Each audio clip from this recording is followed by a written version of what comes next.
Ụmụaka ndewonu, ọ ka bụkwa onye nkụzi unu Maazị Ọcha n'Igbo. Abịagokwa m ọzọ tata ịkụzikwara unu isiokwu ọhụụ n'ihe gbasara nka, nchọpụta na nghọta ụwa na ihe niile dị n'ime ya, ya bụ basic science.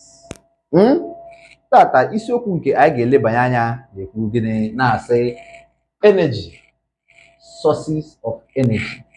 N'onu Igbo, ike. Anyị na-elebanye anya na isi mmalite ike, ma ọ bụkwa ma ị chọọ ọnọdụ ike, ma ọ bụ n'onu nwa bekee states of energy. Ihe m chọrọ ka unu ghọta bụ na e nwere mpaghara abụọ n'ihe gbasara isi mmalite ike. Nke mbụ ka nwa bekee na-akpọ renewable energy. Nke abụọ ka nwa bekee na-akpọ non-renewable energy. Renewable energy n'onu Igbo pụtara ike ndị nke nwere maọbụ ndị nke kwere nnwogharị.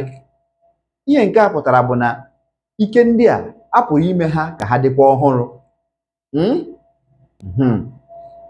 Ike ndị nke a na-asị na ha bụ non-renewable energy ka a na-akpọ n'onu Igbo ike ndị nke na-ekweghị nnwogharị maọbụ ike ndị nke na-enweghị nnwogharị.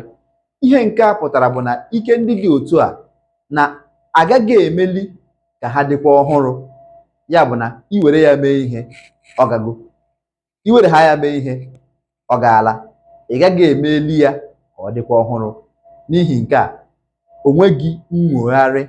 Ọ bụ ya mere eji akpọ ya non-renewable energy. Ka m detuo ya n'ụgbọ ọcha.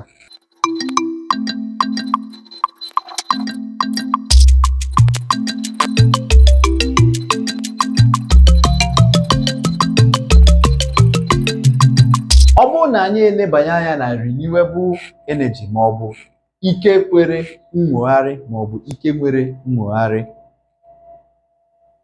ike ndị a bụ ike ndị ahụ si n'ihe Chukwu kepụtara abịa. Ihe ndị a gụnyere anyanwụ, ikuku, mmiri. Anyanwụ, ikuku, mmiri. Ọ bụrụ na anyị elebanye anya na ike ndị nke na-ekweghị nnwogharị, ya bụ non-renewable energy, ike ndị nke a bụ ike ndị ahụ nke na-esite na osisi nwụrụ mgbe gboo ya na ụmụ anụmanụ nwụrụ mgbe gboo na-abịa. Ụfọdụ n'ime ike ndị a gụnyere ike ndị si na ihe a na-akpọ ikuku uzuọkụ ala, ya bụ natural gas n'onu nwa bekee. Unyi nke dị n'ime ala, ya bụ coal. Mmanụ ala, ya bụ crude oil. Ha bụ ọmụmaatụ ike ndị na-ekweghị nnwogharị. Ọmụmaatụ ike ndị kwere nnwogharị bụ ike ndị si n'anyanwụ, ya bụ solar energy. Ike ndị si n'ikuku, ya bụ wind energy. Ya na ike ndị ahụ si na mmiri maọbụ ịkpọ ya gịnị, hydro energy. Ọ bụ ya bụ ihe m chọrọ ka m kụziere ụnụ tata, ụmụaka. O doo m anya na ihe a nkụzi nwere ike ịgbagwojutu n'anya nwa obere, mana ọ bụrụ na ikirikwa ihe onyonyo a ugboro ugboro, ọ ga-ekwe gị nghọta. Aga m aga n'iru nye unu ihe omume. Ihe omume m ga-enye unu tata abụrụ gịnị, detuoro m isi mmalite ike abụọ ị maara. Idetucha ha, idetuo ọmụmaatụ abụọ n'isi mmalite ike ndị ahụ. Zitere m ya na zie m @mmụtadịụtọ.com.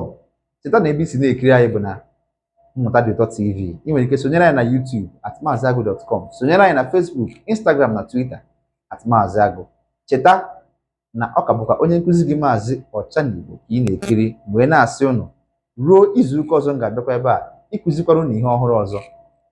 Ana m asị ụnụ ka emesịa.